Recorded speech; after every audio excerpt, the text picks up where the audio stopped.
Shows half an hour. 1 hour. We usually go over because it flies by. Well, I got so many commercials. It's like a radio show. No, I have a total of 1, 2, 3,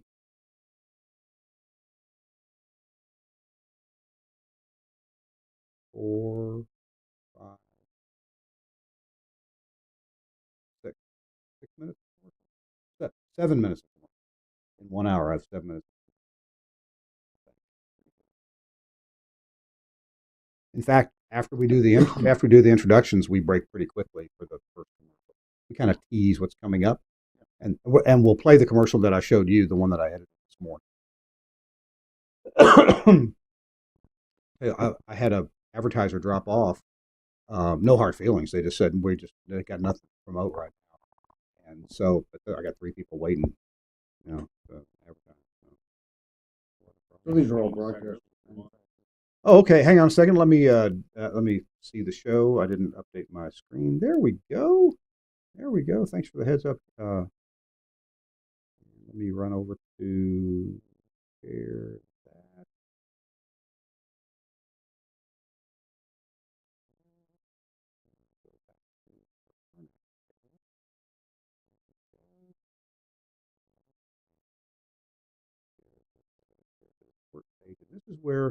This is the place where Facebook typically screws up and gives me double, triple audio.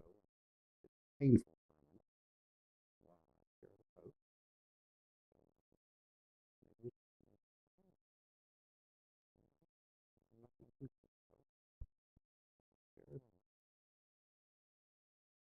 And well, it behaves better that time. I'll go back to my first one. We're going to also share this out to the broadcasting.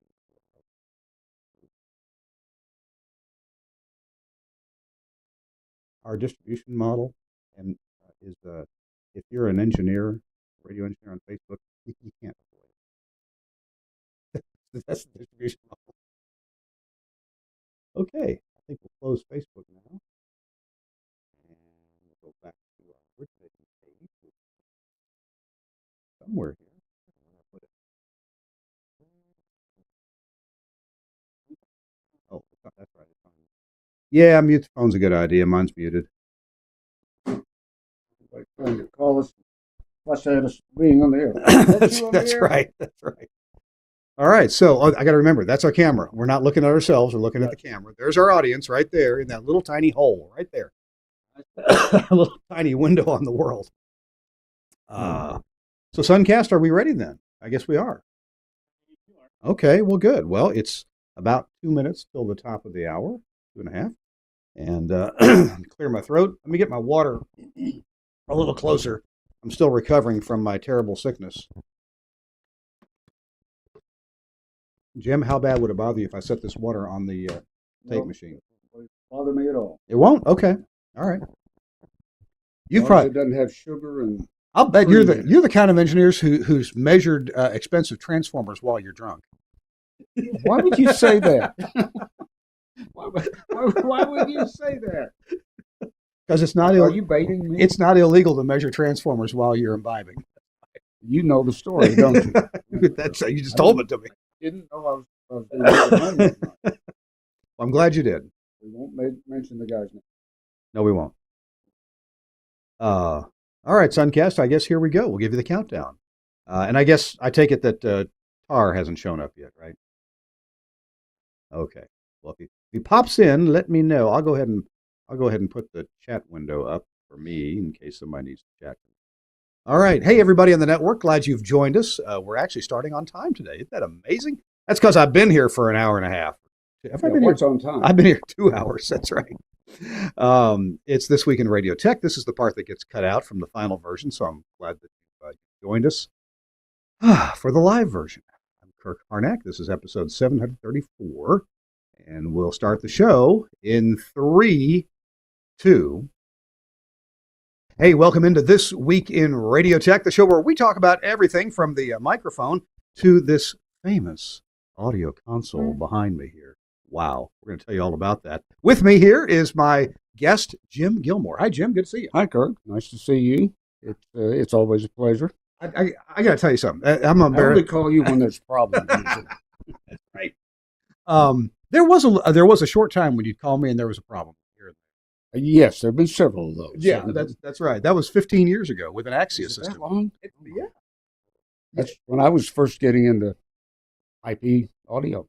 You don't look any older now than you did then. It's because you looked old then, or you just haven't grown up. Yes. Okay. All right. For those of you who don't, I'm Kirk Hardak, host of This Week in Radio Tech. Chris Tarr is probably not going to be with us today. We got a busy show right here today, so hopefully Chris can be with us next week. Jim Gilmore is my guest, and in Nashville engineering circles, Jim needs no introduction. Everybody knows Jim Gilmore. But for those of our audience who are not in Nashville, tell us a little bit about Jim Gilmore. I don't know where to start. I've been around for a long time. I started out in radio in 1963 when I was in high school. All right. And gradually kind of morphed into the recording industry, and then they merged a little bit for me, and then got into television, and here I am many years later. Well, we won't go through the individual highlights just yet. That'll be part of some of the story.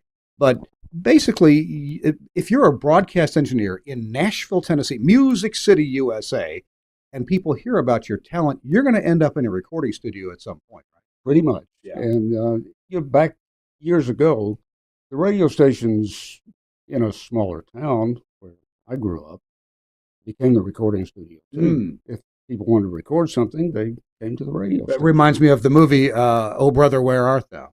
Pretty much. Yeah. Pretty much. We just didn't have that microphone hanging from the ceiling on the springs.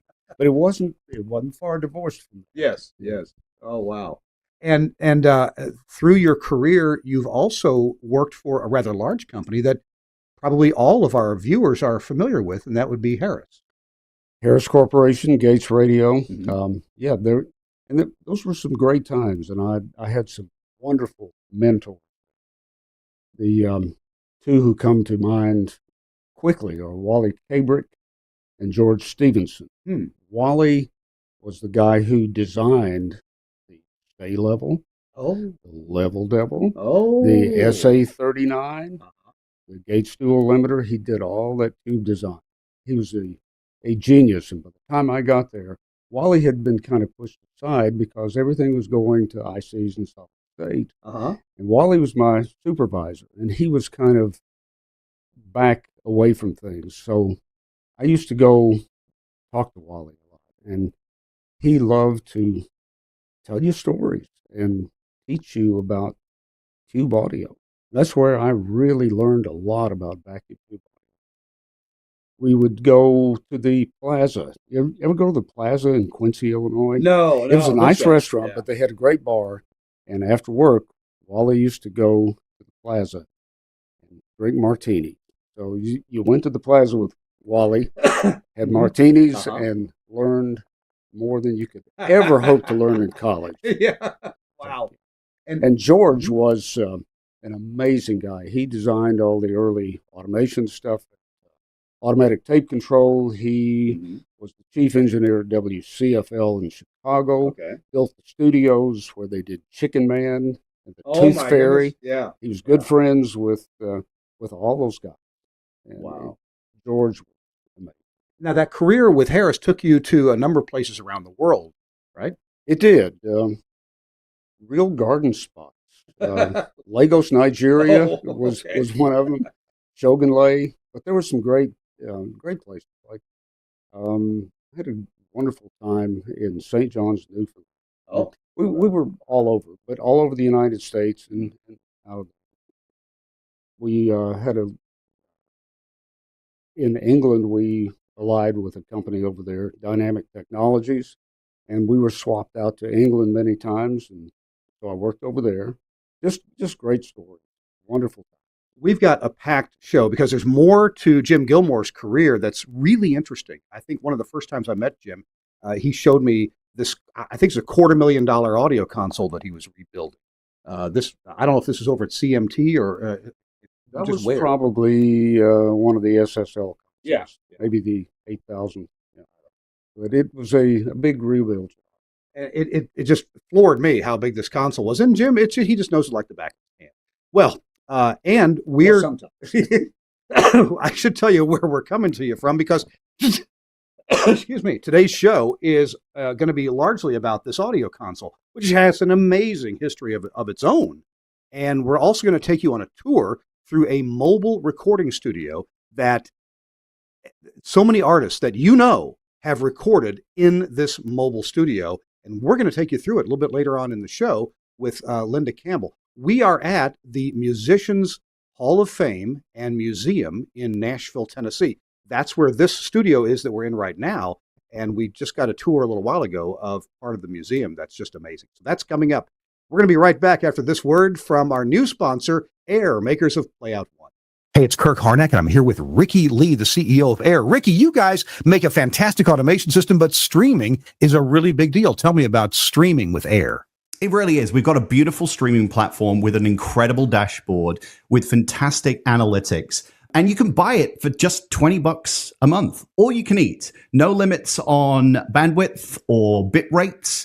And you can also record shows as well. So if you like to deliver on-demand content for $20 a month, you can stream and deliver that on-demand content to an RSS feed that can feed your radio player, your mobile apps, or a podcast that people can download and enjoy. Now, $20 a month, that must be for just some slow MP3, right? No, MP3, AAC, and we also now support HLS, which is big in the industry right now. Wow, that's pretty amazing. How do I start to explore or find out more about streaming through Air? You go to air.com, AIIR.com/streaming. And from there, with a credit card, you can sign up and get started. Thanks a lot to Air for their sponsorship of This Week in Radio Tech. I'm a user of their Playout One systems, and I've got to check out some of the things that Ricky Lee just mentioned and that we're going to find out about in future weeks. I'm Kirk Harnack. It's This Week in Radio Tech, episode 734, and I'm at the Musicians Hall of Fame and Museum, which is here in Nashville, Tennessee. Jim Gilmore is my guest. Jim, we're going to take a look at this console in a minute, but you've got a little bit more history to talk about. Things like WSM and other. Another museum you've built a studio in. We did a project similar to this one, a museum in Bristol, Tennessee, called the Birthplace of Country Music. Okay. And it started out as a project. They had this old console, and we're going to make a display out of it. And of course, it morphed into, well, let's make it workable. And so this was a Raytheon console. Does that maybe you may be old enough to remember? It's probably big for what it does. It is. Yeah. It is. But it came from one of the original stations in Bristol where Tennessee Ernie Ford was. Oh. And anyway, it was a rusted hulk when I got it. And over a period of almost 2 years, we made it into a really nice console. But they wanted it to look vintage, but they wanted it state of the art. So it's like a 1932 Ford with a 409 Chevy big block engine in it. Yeah. But they had to be able to record live Pro Tools through the system, but they didn't want to look like it. So it was a challenge, but it ended up looking very vintage, and it's still working to this day. I haven't had any calls on it since I put it in. So it was built like a brick house. You invited me to come see it a few times, and you did. Well, in Bristol, Tennessee, it's like a 7 or 8 hour drive from Nashville, isn't it? It is. Yeah. Well, no, actually, it's about 6. Okay, but it's all interstate. It's worth going to see. I should go see that place, birthplace of country music, and go see Kintronic. Go see Tom King up there. That's right. Tom King actually worked on the project because they, in addition to having a control room where they could record and display and stuff, they wanted a low power FM. Oh. And Tom worked with us on that. Oh. Nice guy. Well, you're known around Nashville for being able to resurrect old equipment to make it work like new again. And so we're going to watch a short video in just a moment. But first, tell me about the room that we're in now. Of course, we're in the Musicians Hall of Fame and Museum in Nashville. That's different now than the Country Music Hall of Fame. That's different than the Songwriters Hall of Fame. This is the musician. So it's specially designed to pay tribute to the musicians in music. It doesn't matter if it's country. And the engineer. And yeah, that's right. Don't forget that. There's a great deal of multi-track tape machines in here. There's all kinds of audio consoles in this museum. Very historic consoles. The original console from the Quonset hut is on display. Yeah. And it recorded Brenda Lee and Bobby Vinton and Patsy Cline and just on and on and on.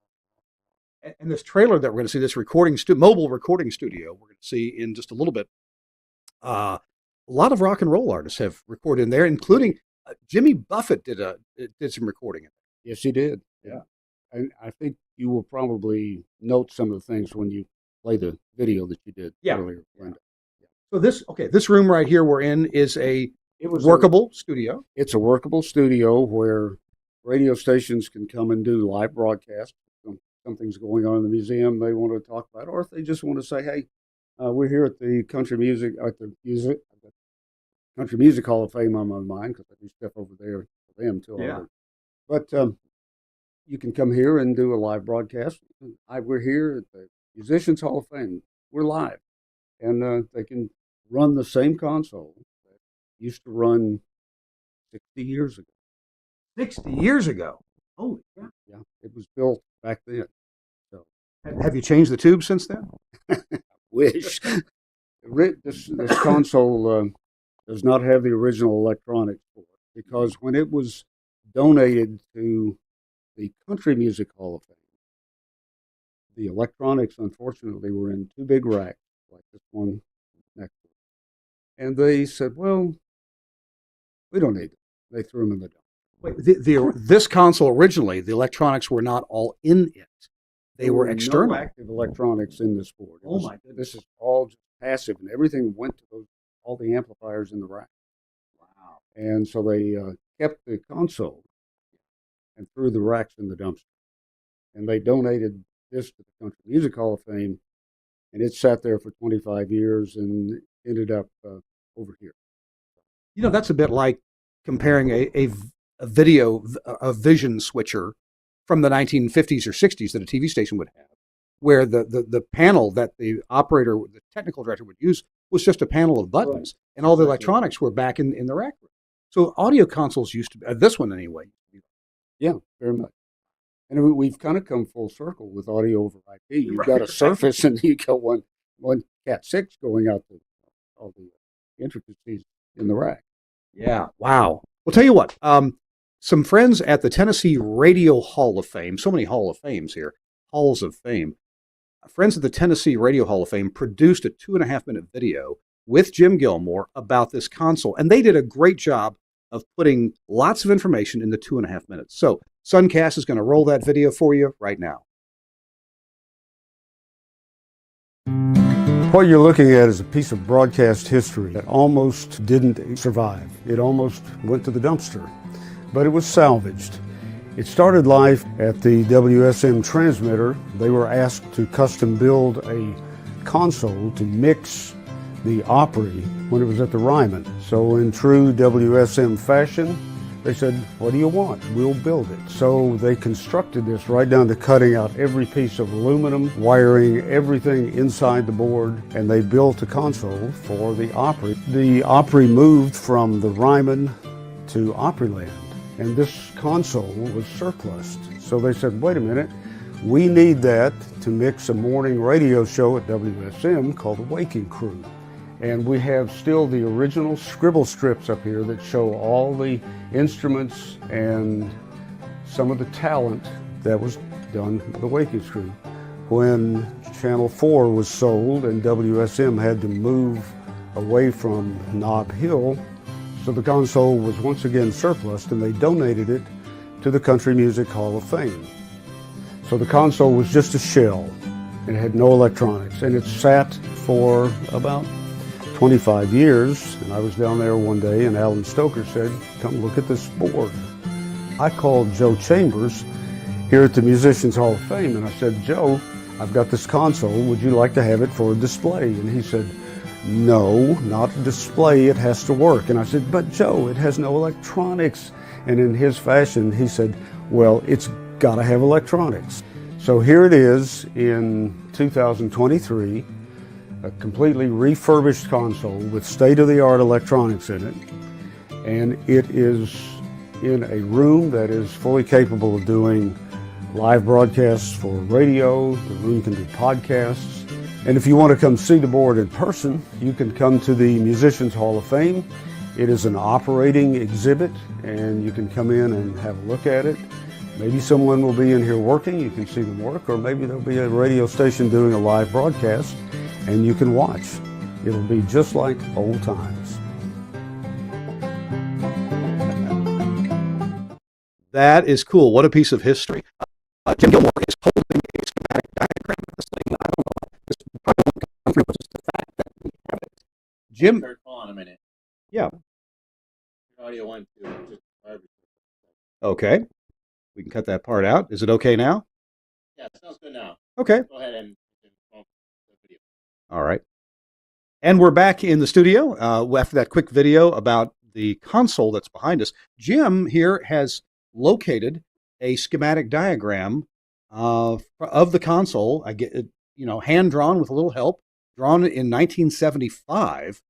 Who drew this schematic? Gene Wall. Gene was one of the engineers at the studio and at the transmitter site. So his name is Gene. But the console was built in the early 60s originally, so this is a redraw, right? Yeah, this is a redraw. They had, when they moved the console from the Ryman to Nob Hill, where WSM was at the time, to do the Waking Crew, it needed some physical changes in order to produce the show the way they wanted to. So they made these changes. It wasn't massive, but they made changes. Tell you what, let's scoot in a little closer to the console here, and I'll put this down, and I'm going to see if we can. This is going to drive everybody crazy. I'm going to move the camera a little bit here, see if we can unhook it from the wires, and get a little closer tour of the console. So, Jim, this console dates from the early '60s, but it operates differently now than it did then. What was it originally designed to do? It was originally designed to mix the Grand Ole Opry at the Ryman, and it had 3 buses. And those 3 buses were combined, think of them submasters, into mono. And they usually used 1 bus for all the instruments, and 1 for the vocal, and then 1 for all the peripheral things like commercials and mixing the audience in and stuff like that. And once they had the levels roughly set on these faders assigned to one of the 3 buses, they would just use the 3 subs and do the mix. They were lazy. You know, it's a radio show, so they wanted it to be easy. And you have a lot of acts, and mostly the band is the same for all the acts, the opera band.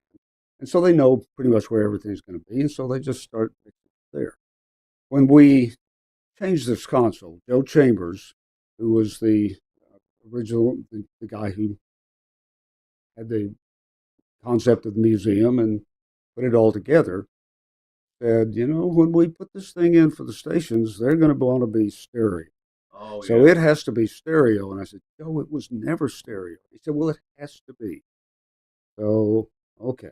But it was mono, but it had 2 meters on it? It had 2 meters. One was for the mono mix, and the other was for metering the peripheral things like the foldback and the audience mix and all.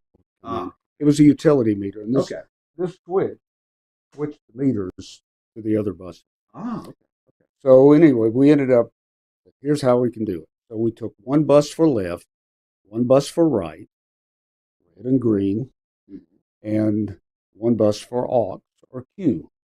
So the yellow became Q, green became left, and the and the red became right. Okay. So there are 3 masters, and they're up in the upper corner, green, red, and yellow, and they became the masters. And then The masters used to be here. Okay. So we changed those, and we put 3 announcer mics. So the Ah, radio stations could come in and run it like a radio. You have 3 mics in the room, and so these red ones are for the 3 mics. Yeah. Okay. And these are the switches to turn them on. And mute the speaker. now, when you converted this to stereo, you mentioned like this fader would be left channel, and this fader would be right. So it takes 2 faders. So it takes 2 faders. Okay. Early on in when I was at WSIX, FM, years ago in 1967, we had an Altec console, and it was a dual channel, so we had 2 pots for each turntable, and you had to get really good with running 2 pots with one hand. Because back then, it was early on, and there weren't any stereo consoles. Gates Radio, my old alma mater, developed a stereo console back in the 60s called the Stereo Yard, and they stereoized a yard. But there weren't many stereo consoles out there. So most of the stations use those Altec consoles. One of the things about this console that, to my eyes, immediately looks very modern and like, well, wait a minute, how can this be from the early 60s and that's these lighted lever switches. And I realized when I started in radio, which would have been in the mid 70s for me, at a public radio station, we had a like a remote mixer that we would go mix our the orchestra concerts at, and that mixer was made by UREI. And it had these same levers that changed colors. Well, how incredibly slick is that? You mean they had these in the early 60s? They did. I can remember seeing these switches in 1963.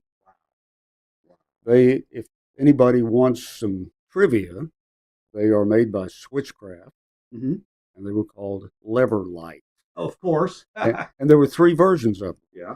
Lever Light 1, 2, and 3. These are Lever Light 2s. Okay. And then they made the 3s a little bit more modern version. Yeah. Okay. Wow. I mean, this had to look like Jetsons stuff in 1963. Look at all the funny colored lights. It must be good. It has colored lights. Oh, wow. So radio stations can come in, they can get the studio and broadcast live from here. Call Linda Chambers at the Musicians Hall of Fame and say, Linda, I'd like to come broadcast. Can we do that? Yeah, sure. And by the way, if you stand by in our 3rd block, we're going to meet Linda Chambers. She's going to take us on a tour of that mobile recording studio. So that's coming up. What else can you mention about that? What's the console made of? The console is made of 1/8-inch thick aluminum. Okay. Heliarched and welded. They cut this stuff out with a bandsaw.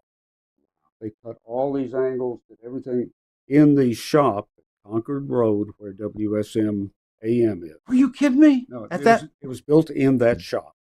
Oh my goodness.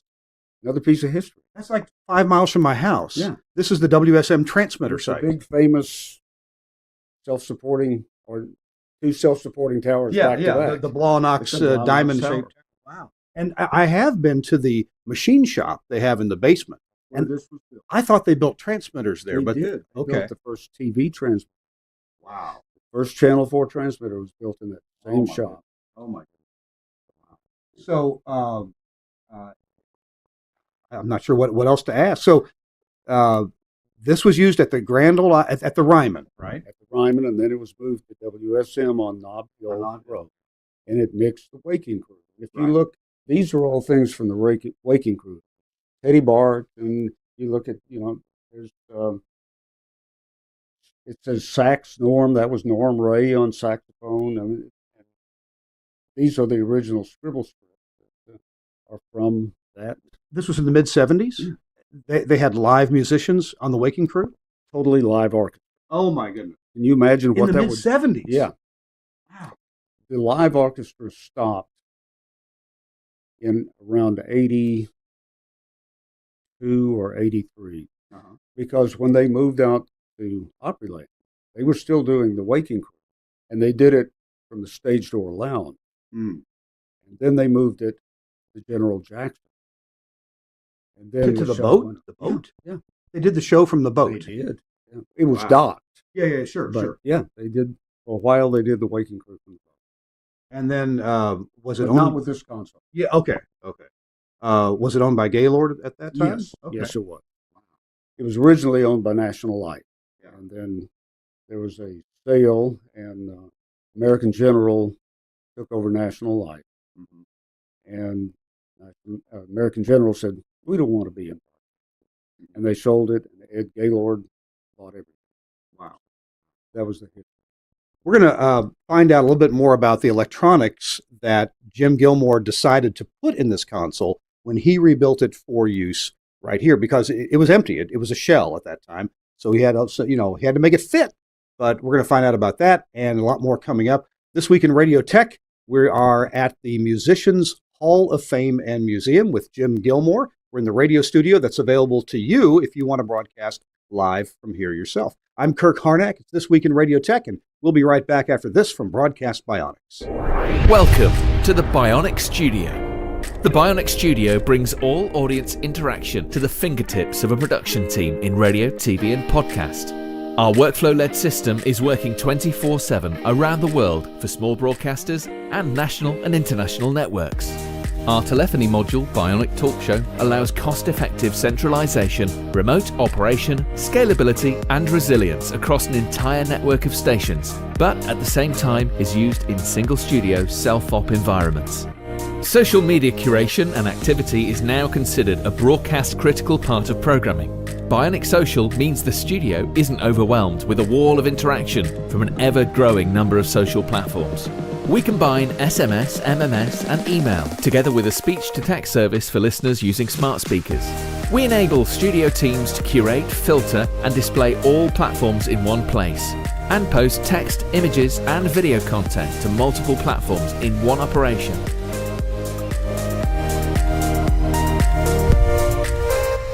Effortless collection of video content with Bionic Director has helped position some of the world's most successful stations as leaders in viral content, generating appointments to listen and free marketing via retweets and shares. Bionic Contest enables end-to-end tracking of on-air competitions, live reads, and prizes. These could be on-air contests, automated SMS entry, or online. Anywhere, and Skype TX for Radio brings high-quality audio and video contribution into the studio with ease. No need for dedicated PCs to run different applications. Everything is controlled within the Bionic Studio UI, and incoming connections are visible to users along with all other platforms. Our codec integration enables connection, algorithm configuration, and directory to a wide range of IP and ISDN codecs. The Bionic Studio, a unique suite of products designed to enable your talent to work smarter. Big thanks to Broadcast Bionics for sponsoring This Week in Radio Tech. I'm Kirk Harnack along with Jim Gilmore. We are at work, kind of a tight shot here because we're at the Musicians Hall of Fame and Museum in Nashville, Tennessee. I've been in the building before for a meeting, but I've never got to tour with the museum itself. And I only saw probably 20% of it this afternoon, and we took that tour of the recording studio. That's coming out on video here in just a few minutes. But this place is amazing, and so much recording equipment is here. Uh-oh. We go back.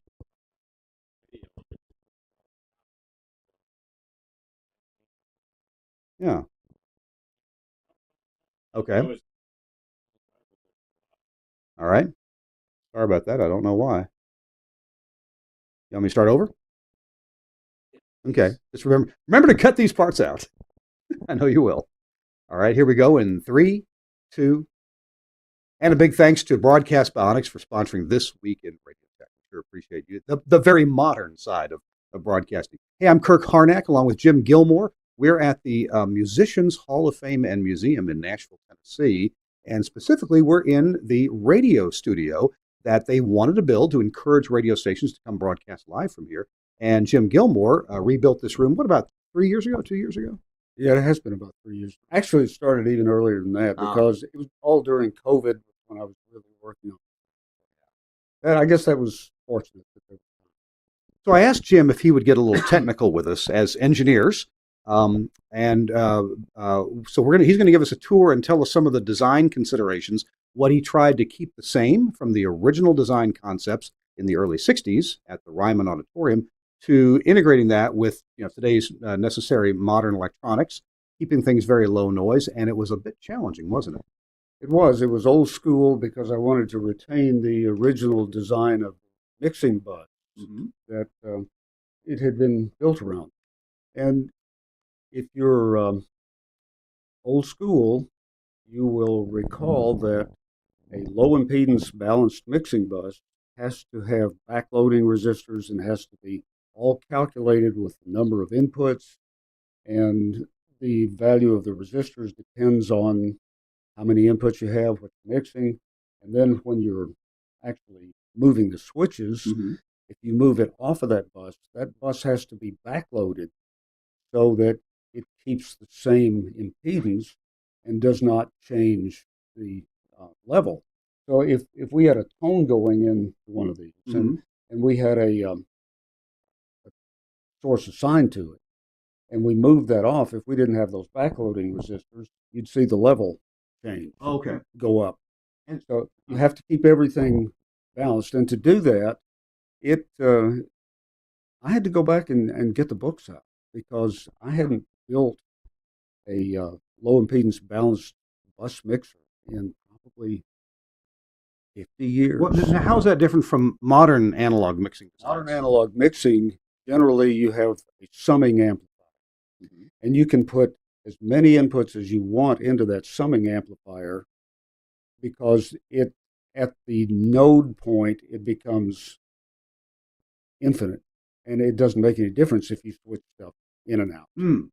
So it's a lot easier to build stuff. Okay.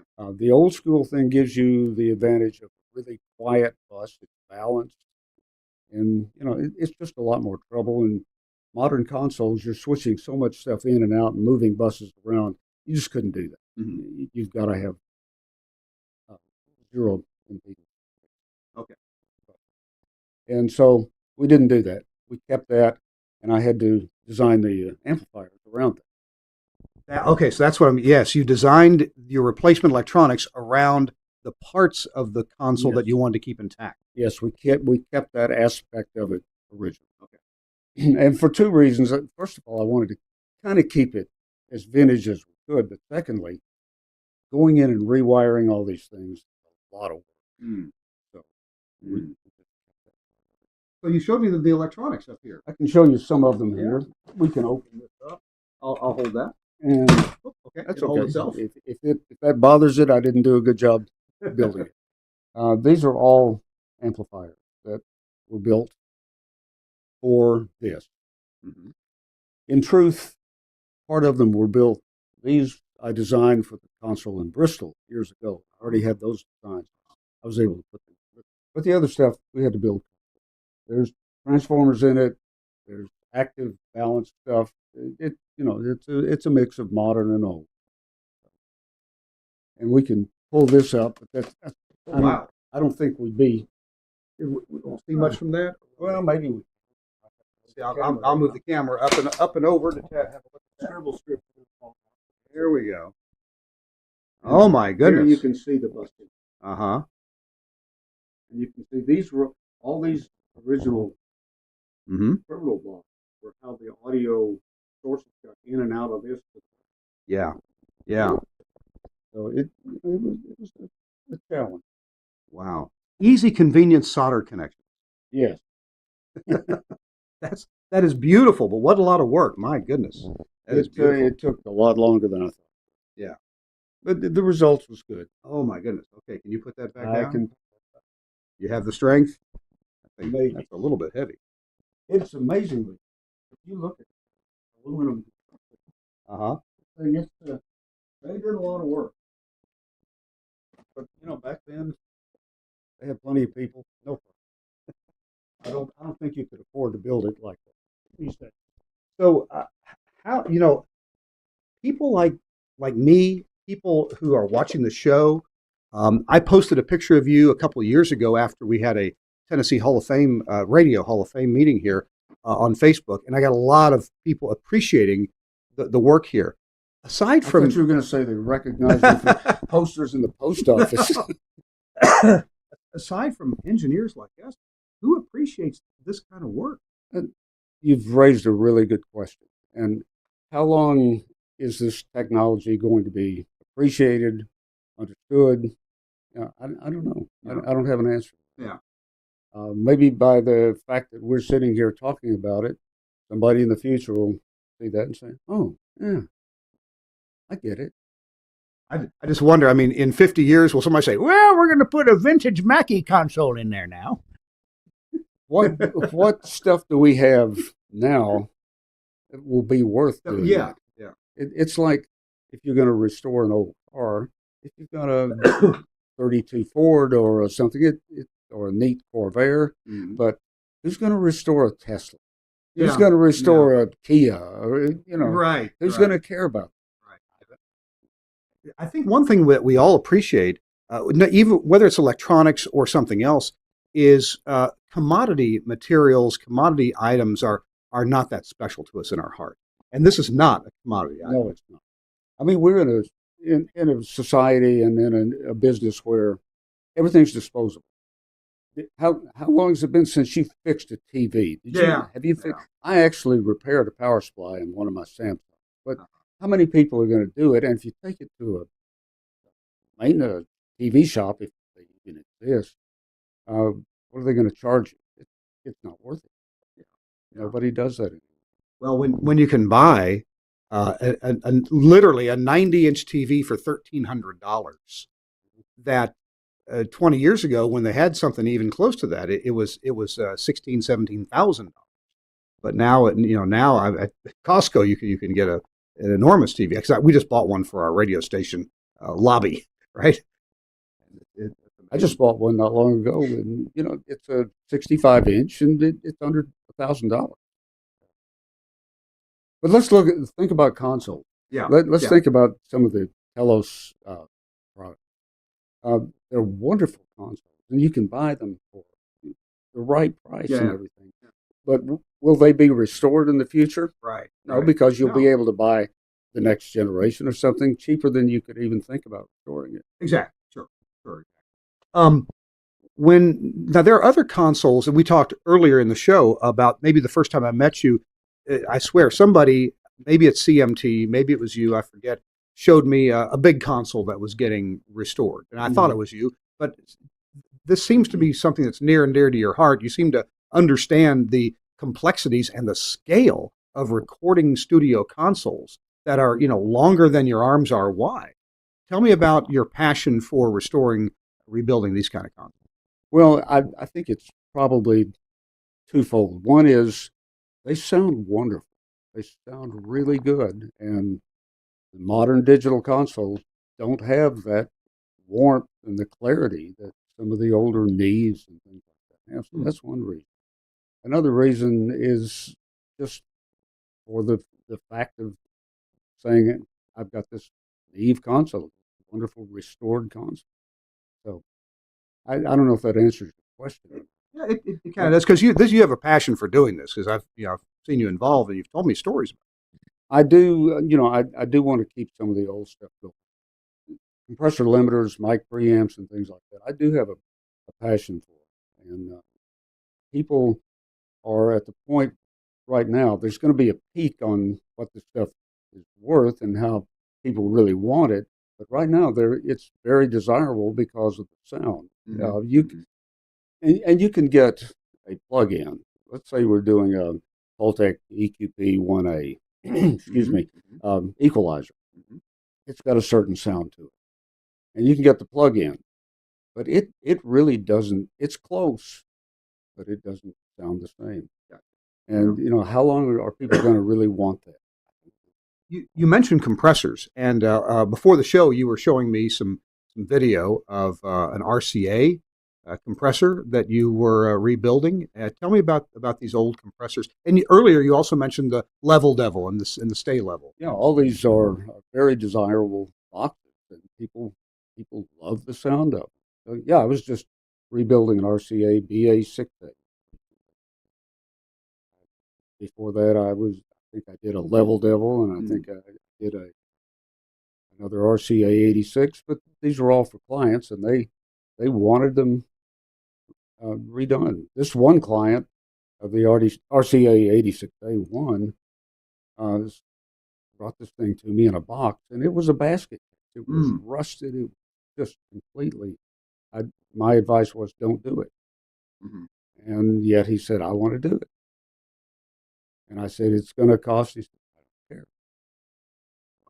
Wow. I'm sure there would have, if I had said it's going to cost you $20,000, he would have said, oh, well, maybe not. But, people want the sound of them. And how would you describe the sound that you get through one of these classic compressors? And how similar were they? Or were they all different from each other, or just different from what's modern? Each one had its own characteristic sound. Whether you're doing an opto limiter like the LA2, whether you're doing a vari-mu limiter like the BA6A, or any one of those 6386 cube limiters, they sound very warm, and they're very forgiving. If you clip a modern IC preamp, it's just going to lob the top right off of it. If you look at the waveform, the tube thing is just going to gently mush it. It's a sound. People like the sound. Yeah.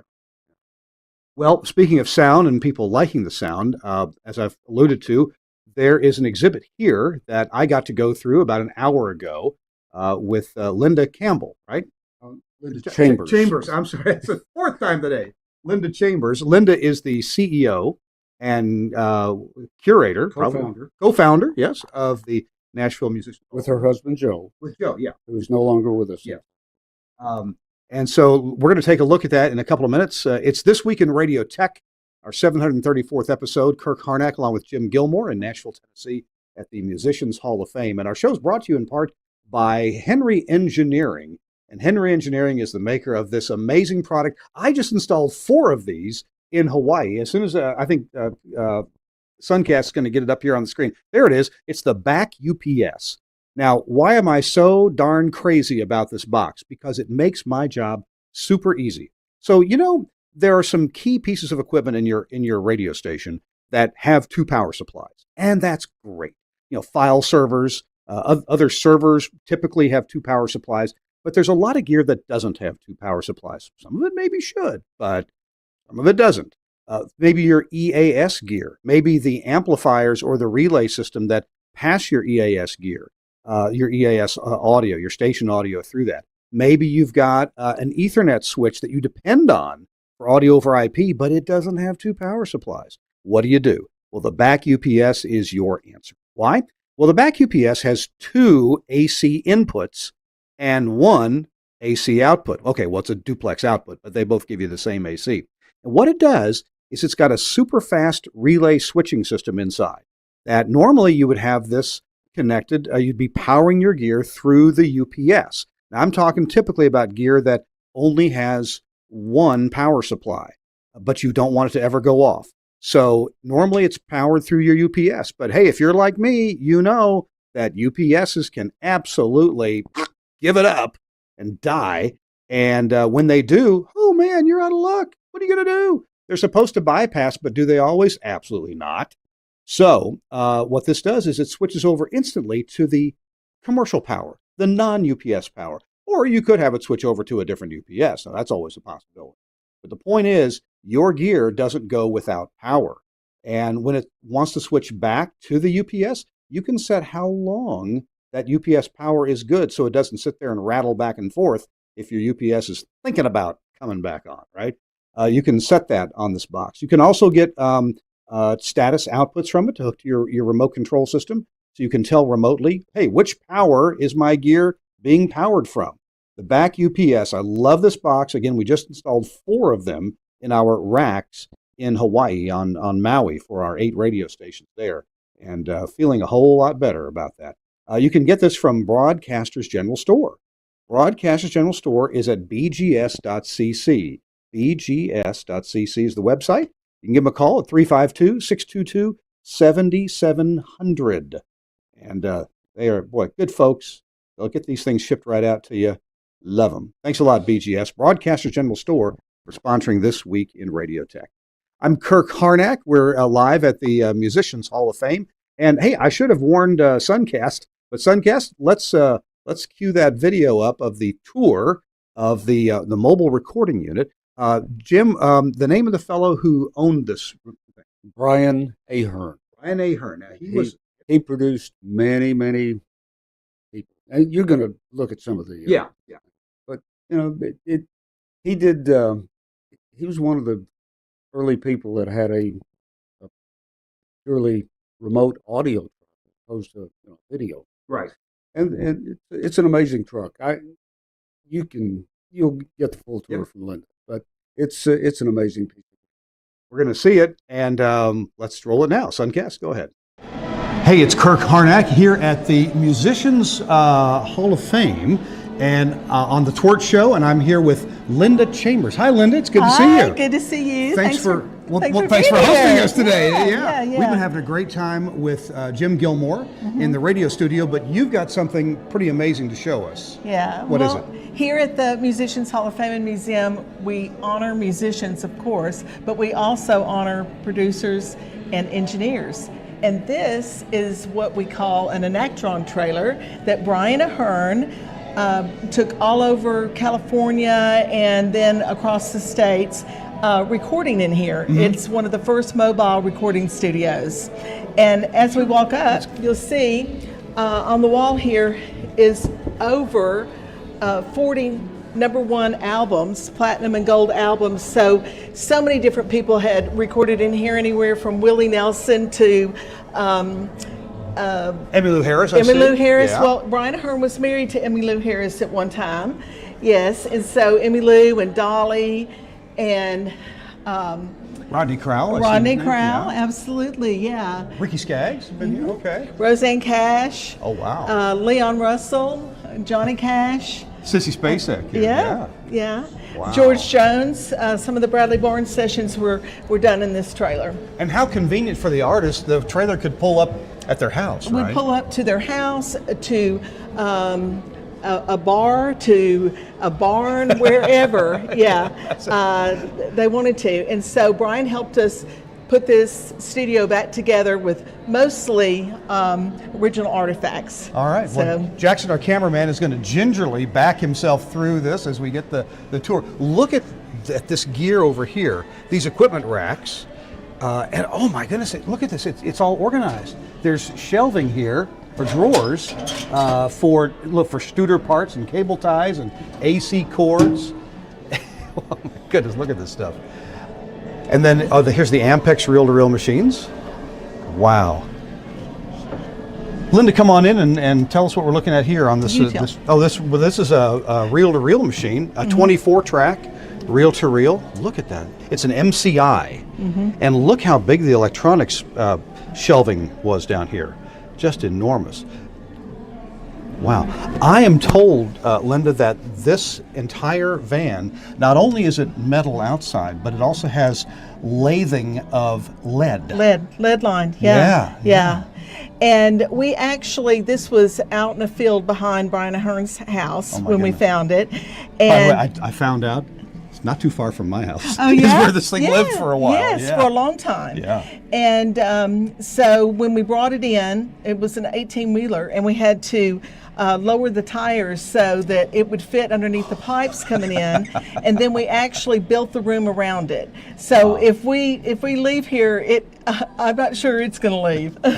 Well, let's continue the tour here. We have some gold records on the wall. What every musician wants, gold records on the wall. Emmylou and more Emmylou, and well, look at all the Emmylou here. That's Brian Ahern's.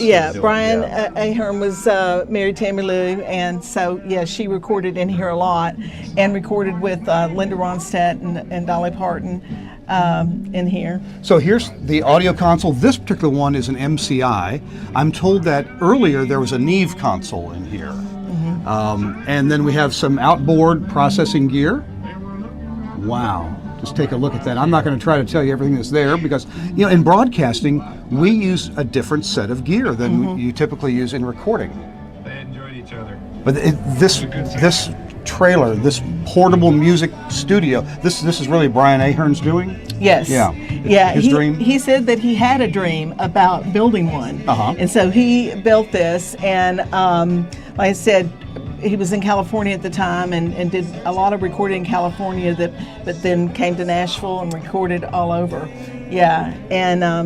And then had it at his house. You could even go to his house and record.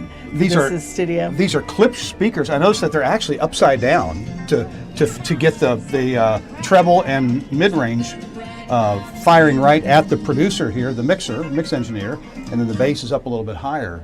But those are the clipped speakers. There's one more room to look at here. Yeah, and this is where Brian would actually sit in a very comfortable chair right here in this little corner, and he called it his comfort zone. So this is where he would sit and listen. And he actually, inside here, when we peeled back some of the wood, different artists would have signed in there that after they recorded. Oh my goodness. Yeah. And now, so musicians could perform in this little studio, or they could perform in their home or on the beach, wherever they were, and run cables out to them. Yes. But they could do either way. Either right? way. Wow. Wow. And we have guitar. Look at all these Emmylou Harris guitars here, of course, and a Brian Ahern guitar over there, a Hagstrom bass over there, the Fender Vibratone. Yeah. This is absolutely But all these are the beautiful. original walls and the floor. We had to clean the walls about a dozen times from it sitting, but yeah. Wow. Hey, maybe the camera can get a close-up just above your head here, Linda. There. This is what Jackson, our cameraman, showed us earlier. This is the lead, I don't know what you might call it, but it's shielding, lead shielding, that, boy, that'd take care of a microwave oven, that's for sure. So our phones don't work in here. Linda, we're going to wrap this up, but why don't you give, tell you what, let's step out in the light where there's more light here. And maybe you could give us an invitation if engineers, producers, people interested in music want to see this display. What do they need to do? Yeah, come on in. We love our visitors, and we have thousands of artifacts representing musicians, but we also have a lot of boards and talk about a lot of studios. We have actually American Sound Studio, the actual walls that came out of there. So there's a lot to see here. So come on down to Musicians Hall of Fame Museum. We're on the first floor of the Municipal Auditorium here in Nashville. Hey, I want to look at one more thing as we close out here. Look at this enormous picture here. Here we have Brian Ahern, we have Mark Knopfler, and who else is here? Donovan Cowart. This photo was taken during the recording session of the album George Jones, The Bradley Barnes Sessions. This was in 1994 in Mount Juliet, Tennessee. This has seen some action. Oh, you got more to look at? Well, Roseanne inside the trailer there. Ah, yeah. Yeah. Roseanne Cash. Wow. Oh, here's the Jimmy Buffett. Yep, Jimmy Buffett had recorded in here, and there's people that worked on that. That's a fun album. You had to be there. Yeah. Wow. Yeah, and Albert Lee. Yeah. And Dolly? And then Dolly. Did Dolly record in here? Uh-huh. Oh my goodness. Wow.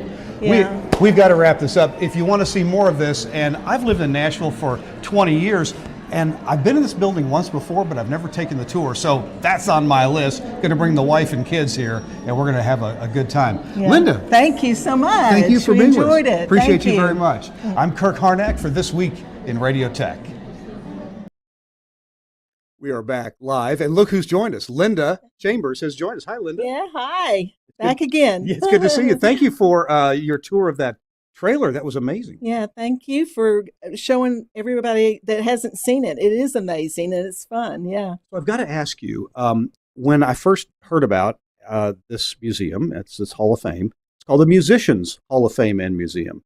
And in the tour with Jim and with you, the brief tour that I took, I was flabbergasted at how much you actually honor producers and engineers and the equipment that they used. So not just the guitars are here. Of course, there's going to be guitars and clothing from the musicians, but the technical gear that was used to record all this. Tell me about this emphasis.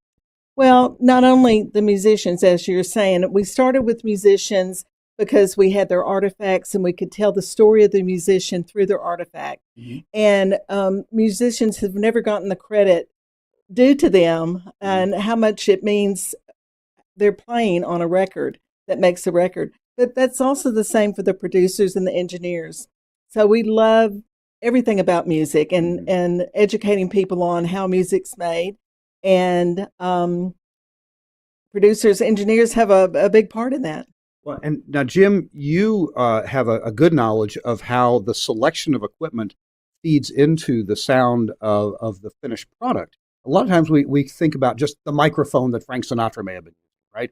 Or that Elvis may have been using. But it's interesting to see the equipment and how that played into the sound and the finished production of a piece of music. Of course, the microphone is just a small part of it, although it's really important which microphone complements what instrument. But beyond that, you need to control the level somewhat so it doesn't overdrive the equipment, and you're going to need a compressor limiter for that. And sometimes you want to bring a little bit more bass or a little more treble into it, so an equalizer. And then you've got to mix it all together and blend it, and that takes equipment, and it also takes knowledge.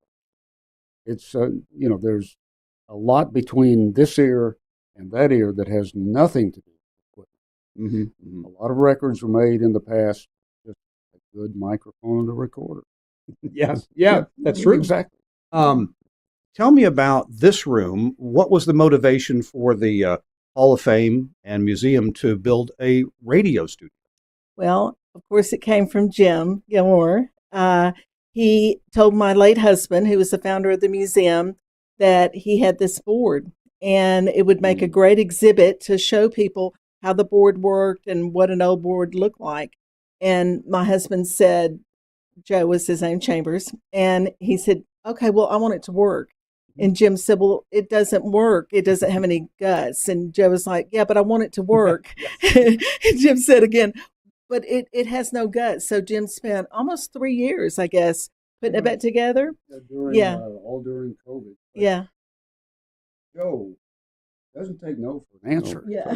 No, I want it to work. Yeah. And then he said, and I want it to be stereo. And I said, Yeah. Joe. But Yeah. you couldn't tell Joe. Yeah. And he wanted to be period so that people could see the other parts that go with it, the speakers and all. And Jim did a great job resourcing that and getting everything to look like this board looked, but it sounds amazing. You mentioned speakers. I meant to ask you. Tell me about the speakers on the wall above it. These speakers are they're not the speakers, but they're just like the ones that were in the original WFM control. Okay. That was pretty much, these things were pretty much the standard. These are Electro Voice Century 1A. Century 1A. They were pretty much broadcast standard. So, Linda, before we let you go, let me ask you if a radio station is interested in sending their morning crew or somebody to Nashville to broadcast out of a studio that has famous gear, and they get to walk through a famous door. Yes. I'm going to ask Jim Gilmore about that door in a minute. But what does a radio station need to do? Well, contact Jim. Oh. And yes, we're just now getting this room going. It's just finished and ready to do podcast out of. We plan on, for our visitors, maybe spinning records sometimes and different things. There's so much we can do in here. So yeah, we'd love people interested to contact us. Jim, I've got my station has a couple of Victrolas I'd like to bring in. Sure, just bring them on, and we'll do the best we can. But it depends on what kind of records you have. So, tell me about when I visited you here 2 years ago.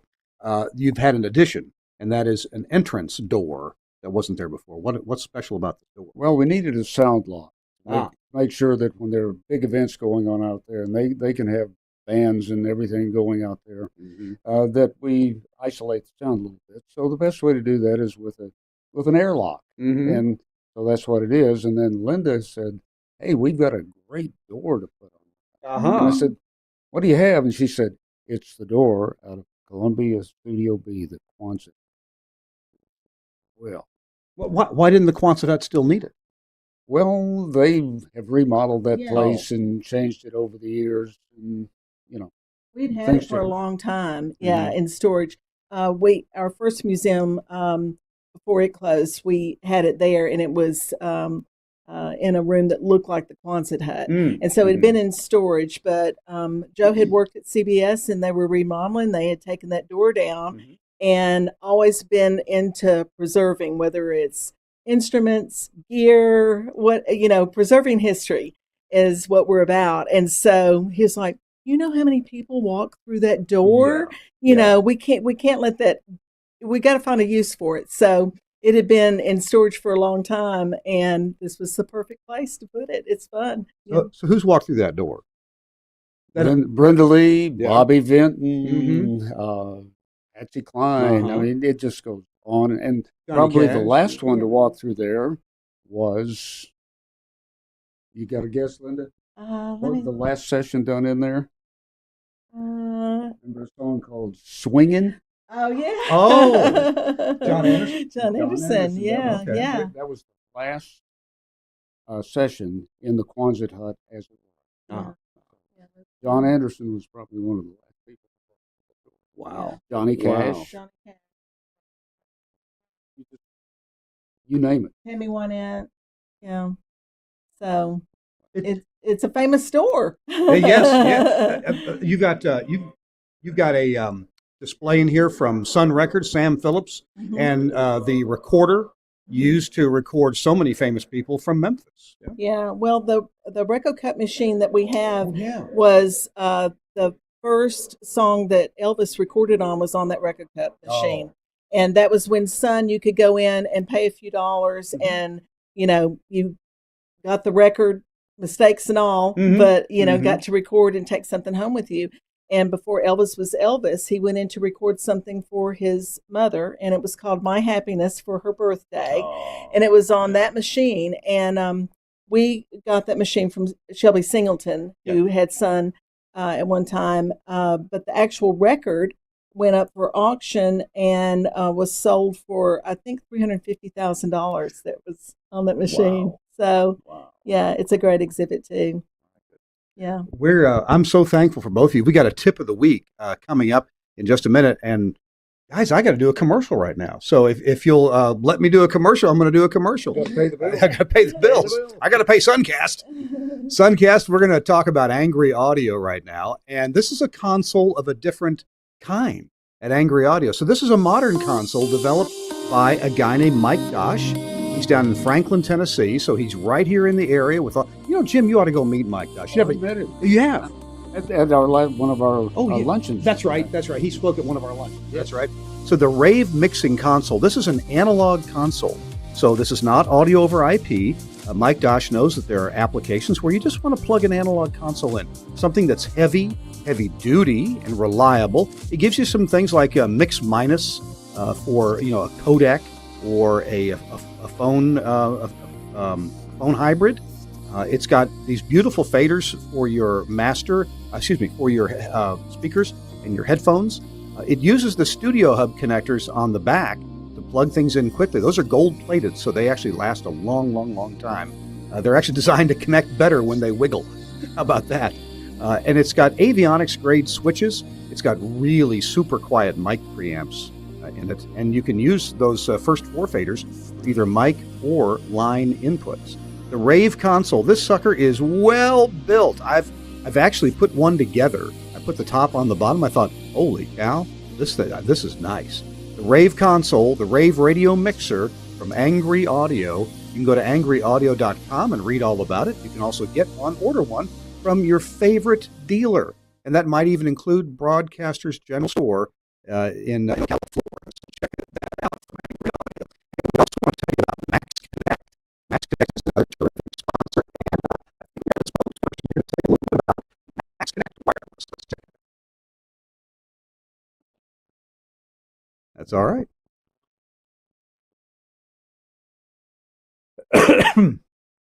What would you like me to do? Sure, take your time.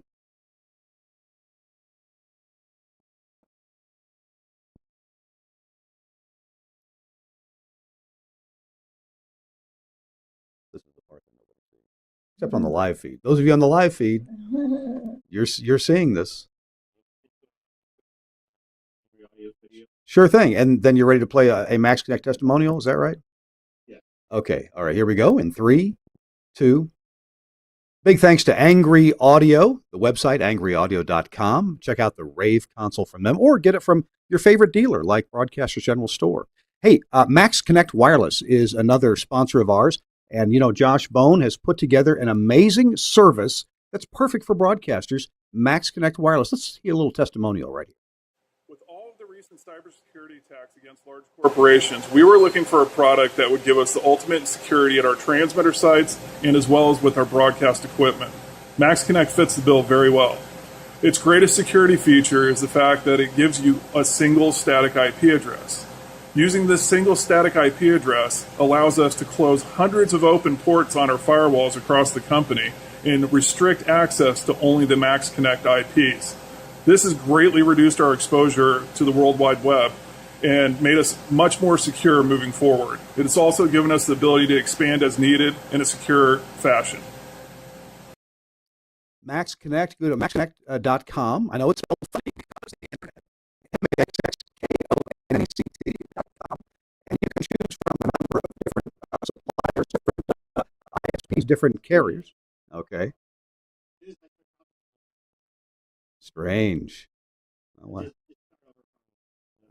Yeah, from the end of the video. Okay. All right. Hey, those of you watching live, this is how we make sausage. So here we go. And by the way, to let you know, we're almost done. So please stay, okay? Just another couple minutes because we got to get Jim to say something really brilliant in just a minute. All right. Yeah, lots of, here we go.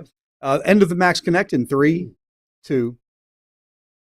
Big thanks to Josh Bone at Max Connect for inventing this prioritized service and arranging for it from the major carriers like AT&T and T-Mobile and Verizon, and even in Canada with Bell. So check this out. This can, and by the way, they also have a satellite delivery network to get you IP via satellite with LTE 4G as the backup. So you can have a transmitter site in the middle of the hinterlands, and you can have great IP service with a static IP address there. Check it out from Max Connect at maxconnect.com. All right, we're wrapping up our show here. It's Kirk Harnack along with Linda and Jim, and we are at the Musicians Hall of Fame in the radio studio here. That's a pretty cool gear in it, famous gear. You can touch the same knobs that they used to mix the Grand Ole Opry with at the Ryman Auditorium back in the 1960s, and that the Waking Crew used here in Nashville in the 70s and even into the early 80s. All right, Jim, it's time for our tip of the week, and I know you've been working overtime to come up with something salient, intelligent, uplifting. I think you want to talk to Linda for that. The only thing I can say is don't forget the past. Don't throw that stay level in the dumpster. Don't forget that there is something out there other than digital audio. Check out the past, learn about it if you need to, and go listen to it, but not on MP3. Go find some vinyl. Listen to the past. I think it's absolutely fascinating that the materials and the tools that we had to work with in the 30s, 40s, 50s, 60s, 70s, in through the 80s, before we got digital, that a lot of those materials turned out to actually work really well with audio. Imagine if they didn't and digital was this enormous step up in quality. Well, that would be a little bit of a sad story. But we found ways to use materials of the past, like the things that went into vacuum tubes and selenium rectifiers and old capacitors and just all the things that we used that could actually make audio sound pretty desirable to listen. That's exactly right. The one thing that really bothers me, and probably bothers you too, is that we have gotten to the point in our lives where compressed MP3 audio has become the standard. Kids growing up today are used to listening to stuff on their iPod. They don't know how it's really supposed to sound. And I don't know if we're going to retain that, if it's just going to go out the window. Who knows? But I would advise anybody out there to go find a really good quality piece of vinyl. Put it on a set of good headphones. Listen to it, and listen to what it really. I'm going to say this with my tongue firmly in my cheek. Being an old disc jockey, I like how they used to put that cue burn sound at the beginning of every song. It happens all the time because you just take the turntable back there, you push it backward. And maybe you can even hear the Beatles say some ugly things. Well, let me tell you, Okay. I'll give you one thing that's really funny. Or really interesting, in my opinion. Uh-huh. Back when I was a disc jockey in high school, I used to have to play a devotional at the end of the broadcast day. We Mhm. would sign off at midnight. Mhm. And it was by the United Presbyterian Church. Sure. It was called Be Still and Know. Yeah, I remember that. And you had the disc, and it would start out, Be Still and Know. And I would push it backward and cue it. Oh, no. And it would go, Wasn't that good, Zeep? And I thought, that's funny. So I turned on the Ampex tape recorder Oh, in the no. control room. Oh, no. And I said, Wasn't that good, Zeep? And I flipped the tape around Oh, and put no. it back, and it said, Be still and know. So you can guess what happened next. Uh-oh. Well, you can find select words that you want to say to Oh, people no. sometimes Oh, no. and know how to say them backwards. Know how to say them backwards. Exactly. I'm really not kidding. That's about like that. better than Pig Latin. Yeah. Much better. Oh, gosh. All right. Linda Chambers, thank you so Yes. much for being with us. Thank you. Linda's a CEO and co-founder here at the Musicians Hall of Fame and Museum. Yes. All right. And thank you for being here. And we represent all genres of music and not just the musicians, Mhm. but how the records were made. So it's a Yeah. great history of music here. So we invite everyone to come out and see us. 401 Gay Street, first floor of the Municipal Auditorium, historical Municipal Auditorium. Yeah. A lot of bands have played up there. Yes. Yeah. Everybody except the Beatles, I think, Oh, really? have played up there. Yeah. goodness. Yeah. Of old bands. So, yeah, it's I great. saw my first concert. Did you? It was in 1963 or 4. Anybody guess what it was? It wasn't the Beatles. It was the Animals. Oh, my goodness. The Animals. Yeah. Wow. And who sang for the Animals? Eric Burden. And he didn't anybody else that we know? Oh, I'm sure. I can't remember. I may be thinking of a different group. Who sang Valerie in the 70s? We should both know. Oh, we should both know. Yeah, people in the audience right now, I'm sure, are saying, "I can't think of the guy's name." I can hear the song. Yeah, yeah. Anyway, well, that's for another show. Hey, thanks so much for joining us. Tell your friends, please, about This Week in Radio Tech. Big thanks to our producer, Suncast. We made a couple mistakes during the show, so we're going to do a little bit of editing. Sorry, Suncast. I appreciate you very much. And we'll see you next week on This Week in Radio Tech.